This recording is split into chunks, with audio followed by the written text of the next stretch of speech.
Nsumba nina obujulizi. Mama wange yayinza ojjulira. Ne mama wa ex wange. Naina ex yangulire emmotoka gye nasooka ovuga mu bulamu. Twoza ne FX.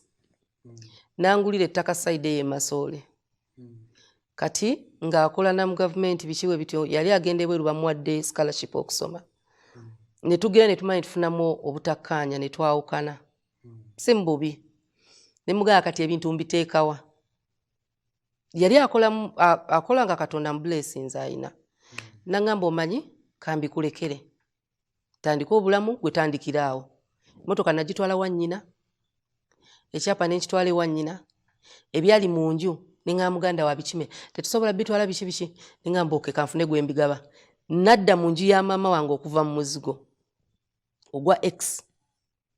Nenva mu nnyumba nga ya rooms 2 bukimu ekiri abavubuka ababakoze bitandika. Motoka nenjizaayo, mami wange nangamba naye kiki okoze. Kati abantu bamanyi oyina emmotoka kati toyina mmotoka. Nadda mu kisenge kya mama wange nengula omufaliso ompya nali nkola. Essuka zaali mpya, blanketi zaali mpya. Ettaka mama we n'aligaana. Nenfuna lawyer. Nze nandraftingira bye bayita transfer. Nembiteeka mu mannya ga nnyina. Nembibatwalira.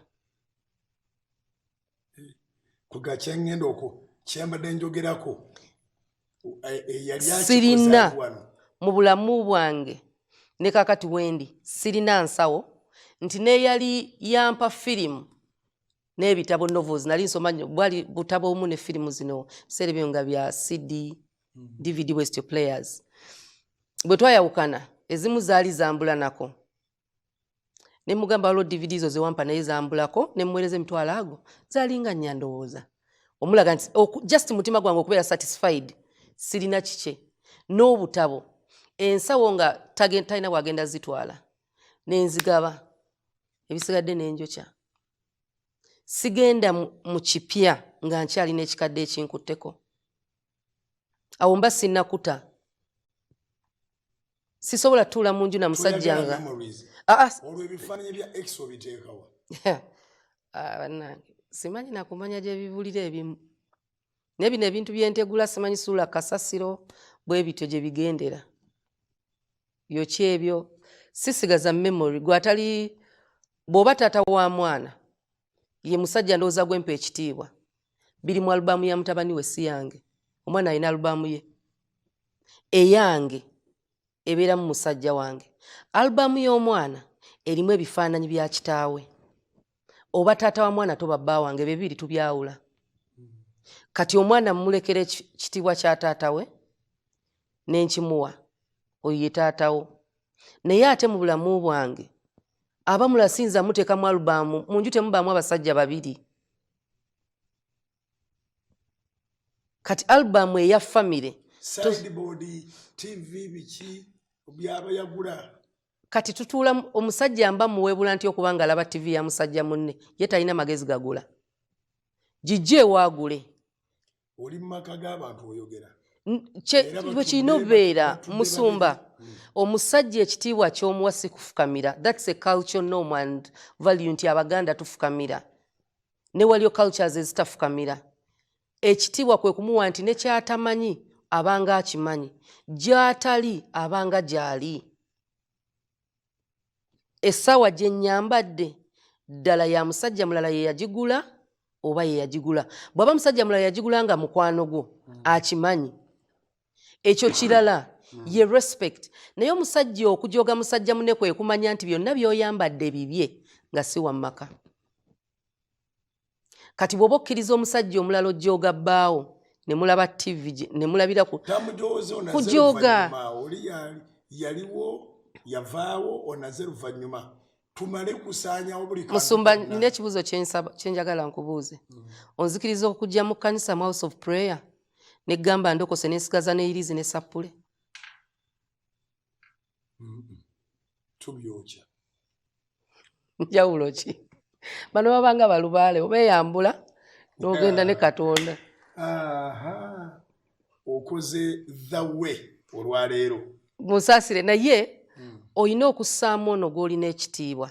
Era obuzibu obusinga musumba obutawanya abakazi kuba ex baba bataata b'abaana. Olina okwawula bbaawo ku taata w'omwana wo. Oli omwana yajja omwebaliza Katonda. Naye taba mwami wo. Aina akoma ku mwana si ku ggwe. Kati omwana nga bw'omusigaza TV oba ekyapa ky'ettaka oba emmotoka lwaki obikyusa amanya n'obizaayo byonna n'obizaayo n'otandika obulamu ono gw'ofunye bw'aba tannaba kusobola kugula bintu bya mu nnyumba. Ekyantutte si bintu bya mu nnyumba yabadde mukwano. Bwe mba nzikiriza okwagala nga bw'oli bino ate byaki? Bwe biba ng'oli yabigulira mwana we bitwale ewa jjajjaawe. Olina biteeka wa jjajjaawe gy'aba abisanga oba bitunde omwana omukolera ekintu naye nga tebiri mu nju ya musajja. Musumba simanyi kangeze kufa abakazi. Nze nga ndi mukazi mu nju. Wadde mukazi wo yafa. Ate mbalaamu amagezi ekifaananyi kikola ki ekinene ennyo mu nnyumba nga nekyange kiri wali kikyotegeeza. The way ekutte wansi nekulukiriza nekwatako ne waggulu. Ekireese ekyo kwe kuseetuka ne tuva Bible study tuvudde ku Matayo 11:28 ne tweyongereyo ku 29 gye mutasoma egamba bweti. Matayo 11:28 mujje gye ndi mmwe n'abakooye era abazitoowereddwa nange n'abawummuza olwa 29 mwetikke ekikoligo kyange muyigire ku nze kubanga ndi muteefu era omuwombeefu mu mutima nammwe muliraba ekiwummulo eky'omu mwoyo gwammwe kubanga ekikoligo kyange si kizibu n'omugugu gwange mwangu. Bwe lwa 30 bwe lukigadde. Tusaba kumwagala. Tute. Olina okuta bwakutikkula. Kati ate ogenda kweteeka kino kitwale tutuseeyo. Oli Katonda mulala. Bayingira mu bulokozi. Balowooza bajja kusigaza same lifestyle. Tosobola. Ojja kusigala ng'oli enkoko chips biki oyingidde n'eri Yesu. Abantu naawe Yesu abalemerawo era waliwo kati atulaba nga yalokoka emyezi 6 emyezi 3 omwaka kabeka singa emyaka 2-3 ng'akyalemeddwa okuta kubanga alowooza nti bw'anaata ono gwata yasasula ennyumba yaleeta ekyo sitaani kyayagala. Ayagala ki? Musumba tosobola kubanga okwataganye ng'ate oyagala bakuwe.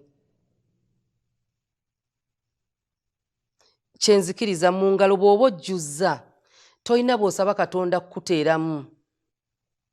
Empty yourself then omusabe. Kati bw'oba oyagala okufuna omwami naye okyalina nze nkiyita spiritual okyalina attachment. Omwoyo wakyalina gyali nga bwe bagamba nti omubiri guli wano naye ebirowoozo biriwa? Biri eri. Kati omwami ono omupya Katonda tasobola muleeta nga ekitundu kigenze. You can't become whole nga ekitundu ekimu kiri eri ekitundu kiri eno. Omwoyo guli eri omubiri guli wano. Omusajja awasa byonna. Tebamugoba. Twali twetaddemu bweti katono ontabukidde bono nemerako nga nzirayo nze tibangobanga. Kati gwe bagamba gw'olina okumanya nti gw'olina siwuwo. Bw'akugamba nti asobola okuddayo aba yaddayo dda. Kati agenza okyatula ng'omwoyo guli eri bulijjo wano akubulyabulizi ndowooza kuwa ddeeti naye omwoyo bulijjo gye guli eri. Naye omanyi nti abantu bwe batyo gye bali abasiru bwe bayombyemu wano akasimulo ekava eri gye yava ne banyumyamu onaaga mwana ndiye nontoba butobi mbona. Musumba ekintu kye bayita okuva n'okuta bya njawulo. Nsobola okuva awantu ne sitataayo nesigala nga nkyalinayo connection. Okuta olina okudisconnectinga. So bw'ovaayo physically n'ova mu ddiini n'oyingira obulokozi naye nga wakyaliyo ka connection oba tolokose. kubanga okuloka si kwatula bwatuzi nze ne waffe bakimanyi. Nina sisita wange mwagala nnyo ku kwanjula kwe naliwe ewaka ne tukola emikolo embaga namuga ngenda vuga mami mutuse ku All Saints siyingira kanisa oba ekintu kyonna kyonna nga Katonda wange taŋŋambanga nti awo bamusinzizaawo siyingira naga nedda kati olaba kati nedda ebintu bino bye bimu ne muganze manyi Katonda gwensinza.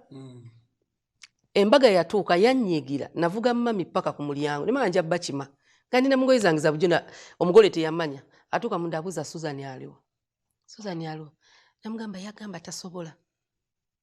Nali metroni wa sister wange musiraamu ku kwanjula mukulu kunze nze ndi muto nabagamba sobola kwebikira nga basiraamu yo worship kunze it's an act of worship bwe nesibanga omusiraamu naye ekyokusuula busuuzi akatambala nze mbusuula bulijjo just kubikako wano kitune viri zange zonna zaali bweru zonna nembagamba bwe nebikirira mba nsinziza mukkiriza nti ye ku kwanjula nembawerekera nembagamba nti mundaba mu muzikiti mufuna metroni mulala.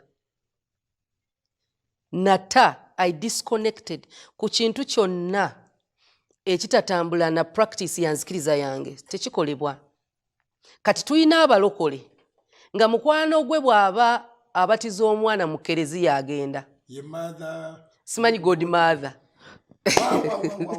idi bwetuuka musumba bayambalanga abasiraamu bamuwe emmere. Idi bwetuuka omulokole kyagwa musanga status ye ng'ataddeko ebiwandiikibwa bya Qur'ani ng'ataddeko bufaananyi mbagaliza Ramanzani ennungi ng'ataddeko it's an act of worship. Ennyambala y'omusiraamu kikolwa kya kusinza. Kiringa bw'onoolaba omusiraamu n'ajja mu house of prayer n'azinanga bwe tuzina n'akuba enduulu n'akwata Bayibuli. That is worship ewaffe. Worship si kukola bw'oti.